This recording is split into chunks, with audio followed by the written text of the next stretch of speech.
దొంగలు పడి మా ట్రాన్స్ఫార్మర్ని ధ్వంసం చేసిర్రు. ఇట్లని ఇప్పటికీ ఇది మూడోసారి అయింది ఈ ట్రాన్స్ఫార్మర్. దొంగలు ఏం చేస్తున్నారంటే ట్రాన్స్ఫార్మర్ను కింద ఎత్తేసి ఇందులో ఉన్న ఆయిల్ని మళ్ళీ కాయల్ని దొంగతనం చేస్తున్నారు. వాళ్ళ టార్గెట్ మొత్తం ఏంటంటే ఆయిల్ మీదనే ఉంది, కాయల మీద ఉంది.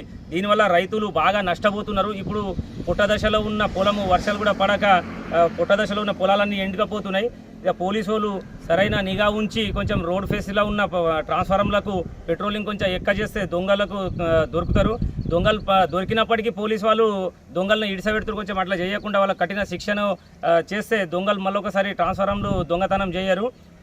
కొంచెం దృష్టిలో ఉంచుకొని లైన్మెన్ కానీ ఏడి మేడం తొందరగా మాకు ట్రాన్స్ఫార్మ్ ఇప్పించాల్సిందిగా కోరుతున్నాం. వెళ్ళి హైవే రోడ్ కాబట్టి నిత్యం ఇక్కడ ఎన్నో వాహనాలు తిరుగుతూ ఉంటాయి. అయినప్పటికీ దొంగలు ఏమో వాళ్ళ టార్గెట్ లక్ష్యంగా రోడ్ ఫేస్లో ఉన్న ట్రాన్స్ఫార్మర్ లక్ష్యంగా పెట్టుకొని ప్రతి చోట ఇలానే చేస్తున్నారు. దీనివల్ల రైతులు చాలా లాస్ అవుతున్నారు. ఈ ముఖ్యంగా ఏంటంటే ఈ వెల్డింగ్ షాప్లలో వాళ్ళకే ఈ ఆయిల్ ఉపయోగపడుతుంది అన్నట్టుగా తెలిసింది.